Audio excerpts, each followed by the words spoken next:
Paul school के 8th class के बच्चों को ट्रिप पर ले जाया जा रहा था। सब बच्चे खुशी से उछल रहे थे और शोर मचा रहे थे। अरे शोर मचाना बंद करो और बस में बैठो। क्या बताएं सर, पहली बार ट्रिप पर जा रहे हैं ना, इसलिए बहुत ज्यादा एक्साइटेड हो गए हैं। हाँ सर, एक्साइटमेंट इतनी हो गई है कि मन के अंदर रुक ही नहीं रही। फूट फूट के बाहर आ रही है। Yes sir. राधिका, समय, वरुण और सनी, सबसे ज्यादा शैतानी तुम लोग ही करते हो। चलो फटाफट बस में बैठो, वरना तुम लोगों को छोड़ के चला जाऊंगा।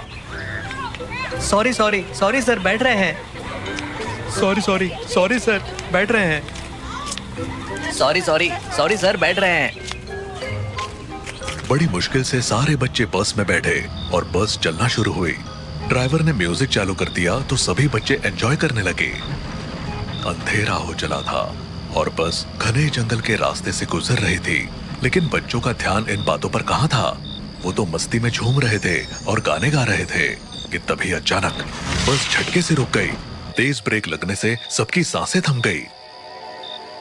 ओफो, ये क्या हुआ?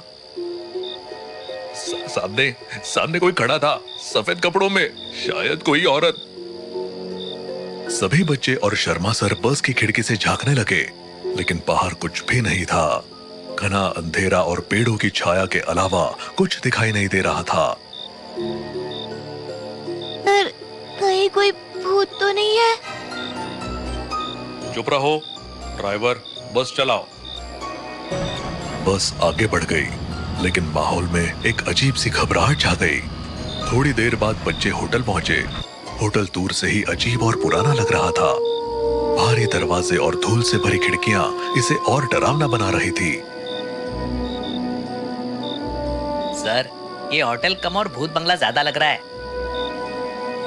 हाँ, और कोई इससे भी भयानक होटल नहीं मिला आपको? चुपचाप अंदर जाओ और सोने की तैयारी करो, सुबह जल्दी उठना है। डिनर के बाद सभी अपने अपने कमरे में चले गए। होटल में कुछ लाइटें बार बार जल बुझ रही थी। सन्नाटा इतना गहरा था कि हवा की आवाज भी डरावनी लग रही थी। रात के बीच अचानक सभी लाइटें बंद हो गई। तभी एक लड़की के कमरे से चीखने की आवाज आई। सर, सर कोई चिल्ला रहा है। वो आवाज तो श्रेया के कमरे से आ रही है। शर्मा सर और बच्चे श्रेया के कमरे की ओर दौड़े। श्रेया कांप रही थी। क्या हुआ? इतनी जोर से क्यों चिल्लाई? मेरा दरवाजा किसी ने खोला और मुझे दरवाजे पर एक अजीब सी परछाई दिखी। परछाई? कैसी परछाई? वो बहुत लंबी थी और उसकी आंखें लाल लग रही थी। अरे लाइट चली गई है ना, इसलिए तुम थोड़ा डर गई होगी। यहाँ कुछ नहीं है, आराम करो। शर्मा सर ने उसे समझा तो दिया, लेकिन मन ही मन वो खुद भी थोड़ा अजीब फील कर रहे थे। रात गहरी हो चुकी थी। बच्चे अपने अपने कमरों में सोने की कोशिश कर रहे थे, लेकिन राधिका, समय, वरुण और सनी बाहर जाने का प्लान बना रहे थे। चलो थोड़ा बाहर घूमते हैं, होटल तो वैसे भी बोरिंग है। हाँ, यहाँ हम सोने थोड़ी आए हैं, चलो बाहर। अगर भूत मिल जाए तो और मजा आएगा। तुम लोग पागल हो, ये जगह सच में डरावनी है। डरपोक मत बनो, रियल में भूत वूत कुछ नहीं होता। चलो सब मिलकर चलते हैं। चारों बच्चे होटल के पीछे बने रास्ते से बाहर निकल गए। वो सब अंधेरी सड़क पर चलते चले जा रहे थे। उन्हें नहीं पता था कि आगे उनका क्या इंतजार कर रहा है। अगर अभी कोई भूत आ गया तो राधिका सबसे पहले भागेगी। चुप रहो, मैं तुमसे ज्यादा बहादुर हूँ। सनी, तुम्हारे चेहरे पर ये डर क्यों है? ऐसा लग रहा है जैसे तुमने भूत देख लिया हो। सनी कुछ बोलता उससे पहले ही झाड़ियों में हलचल हुई। चारों ठिठक गए। वो क्या था? पता नहीं, शायद कोई जानवर होगा। नहीं, ये आवाज जानवर की नहीं है। अचानक झाड़ियों से एक काला साया तेजी से उनकी ओर बढ़ा। चारों ने चीखते हुए भागना शुरू किया। उनकी चीखों ने रात की खामोशी को चीर दिया, पर तभी उन्होंने देखा कि वो एक कुत्ता था। चारों बुरी तरह हंस पड़े। क्या यार, हम लोग सबके सब डरपोक हैं। सच कहा। तभी उन्हें थोड़ी सी दूरी पर एक हल्की सी रोशनी टिमटिमाती दिखाई दी। वो देखो, रोशनी। शायद किसी ने बॉनफायर जलाया है। चलो देखते हैं। अरे वाह, bonfire! I love bonfire. Let's go. अब आएगी एकदम बॉलीवुड की हॉरर फिल्मों वाली फील। चलो देखते हैं। वैसे भी लौटने का रास्ता तो याद ही है। चारों एक्साइटमेंट में उस ओर बढ़े। रोशनी के पास पहुंचने पर उन्होंने देखा कि एक बॉनफायर जल रहा है और उसके चारों ओर लोग बैठे हैं। उनकी शक्लें तो नॉर्मल थी, पर उनकी हरकतें काफी अजीब थी।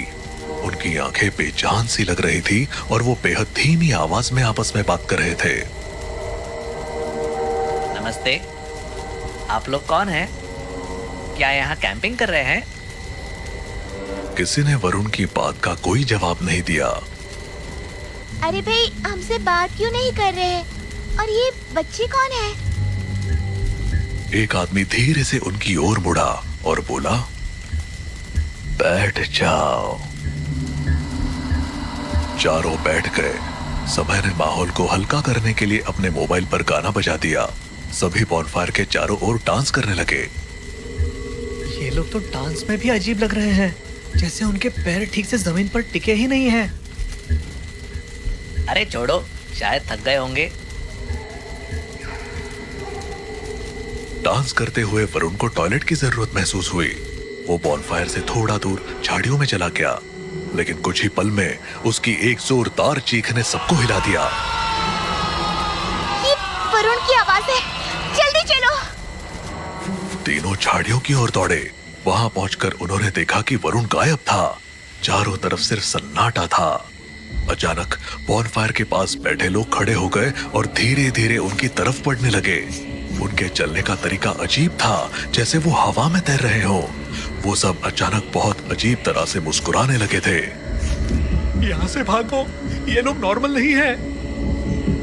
लेकिन वरुण, उसे छोड़ नहीं सकते। पहले खुद को बचाओ, वरना हम भी फंस जाएंगे। तीनों ने वहां से भागने की कोशिश की, लेकिन रास्ता जैसे गायब हो गया। चारों ओर सिर्फ घना अंधेरा था। तभी उन अजनबियों में से एक ने कहा, तुम लोग यहाँ से नहीं जा सकते। अब तुम्हें हमारे जैसा बनना होगा। इतना सुनते ही वो लोग और तेज भागे, लेकिन अचानक राधिका गायब हो गई। अरे राधिका कहाँ है? राधिका, राधिका! राधिका! समय और सनी ने उसे हर जगह ढूंढा, लेकिन उसका कोई पता नहीं चला। राधिका कहाँ गई? ये सब क्या हो रहा है? हमें कुछ करना होगा, जल्दी सोचो। वो अजनबी लोग उनकी तरफ बढ़ रहे थे। वो दोनों डर के मारे एक बड़े पेड़ के पीछे छिप गए, लेकिन तभी पेड़ अचानक से हिलने लगा, जैसे उसमें जान आ गई हो। पेड़ ने अपनी जड़ें उखाड़ ली और अपनी जगह से हट गया। समय, अब क्या करें? हम कहाँ फंस गए हैं? और ये वरुण और राधिका कहाँ गायब हो गए? अचानक एक छोटा बच्चा उनकी ओर आया। उसके चेहरे पर भी वही क्रीपी मुस्कान थी। वो बोला, तुम दोनों में से एक को यहाँ रुकना होगा, दूसरा जा सकता है। बताओ कौन रुकेगा? समय बिना सोचे समझे चिल्ला पड़ा, मैं। बच्चे ने मुस्कुराते हुए समय की ओर इशारा किया। तभी बॉनफायर के पास खड़े अजनबियों ने उसे पकड़ लिया और घने अंधेरे में गायब हो गए। सनी हैरान खड़ा रह गया, लेकिन अब वो अकेला था। सनी किसी तरह उन अजनबियों और उस खौफनाक माहौल से भागने में कामयाब हो गया। वो घने अंधेरे के बीच रास्ता ढूंढने की कोशिश करता रहा, लेकिन उसका मोबाइल भागते वक्त गिर गया था। जिससे अंधेरे में उसे कुछ भी साफ दिखाई नहीं दे रहा था। वो गिरते पड़ते आगे बढ़ता रहा। कुछ देर बाद उसे होटल का रास्ता दिखा। होटल पहुंचकर वो सीधे अपने कमरे में गया और बिस्तर में दुबक गया। उसका पूरा शरीर डर के मारे कांप रहा था। उसकी सांसें तेज थी और उसकी आंखों के सामने बार बार वो डरावने चेहरे आ रहे थे। उसे बुखार चढ़ चुका था। वो बस सोच रहा था कि काश ये एक सपना हो। पर जब अगली सुबह आई तो पता चला वो सपना नहीं, हकीकत थी। अरे सनी, क्या हुआ? आज बड़े सुस्त लग रहे हो। और तुम्हारे बाकी दोस्त कहाँ हैं? कुछ नहीं सर, थोड़ी तबीयत खराब है, दोस्त अभी उठे नहीं हैं। डर और बेचैनी ने सनी को चैन नहीं लेने दिया। आखिरकार वो अकेला ही उस जगह वापस जाने का फैसला करता है जहां रात को वो गए थे। वो होटल से निकलकर चलते चलते उसी जगह पहुंच गया। वहां एक बड़ा सा बोर्ड लगा था जिसमें मोटे अक्षरों में लिखा था श्मशान घाट। सनी के पैरों तले जमीन खिसक गई। उसे यकीन हो गया कि रात को वो लोग आत्माओं के बीच थे। उसकी सांसें तेज हो गई। डर के मारे उसने अपने दोस्तों को पुकारा। राधिका, वरुण, समय, क्या तुम लोग सुन सकते हो? मैं यहाँ हूँ। कुछ पलों तक सन्नाटा छाया रहा, लेकिन तभी उसने देखा कि राधिका, समय और वरुण उसकी ओर आ रहे थे। उनकी चाल नॉर्मल थी। वो खुश लग रहे थे। ओह थैंक गॉड, तुम लोग ठीक हो। कहाँ चले गए थे तुम लोग? सनी, हम यहाँ बहुत खुश हैं। तुम्हें भी हमारे साथ रहना चाहिए। यहाँ बहुत शांति है। हाँ सनी, आओ, चलो हमारे साथ। What the hell? आओ सनी, अपनी दोस्ती निभाओ, हमारे साथ चलो। सनी ने उनके चेहरों की तरफ देखा। उनकी आंखें बिल्कुल बेजान थी। सनी को एहसास हो चुका था कि ये अब वो नहीं रहे जो पहले थे। तुम लोग अब वैसे नहीं रहे। मुझे जाने दो।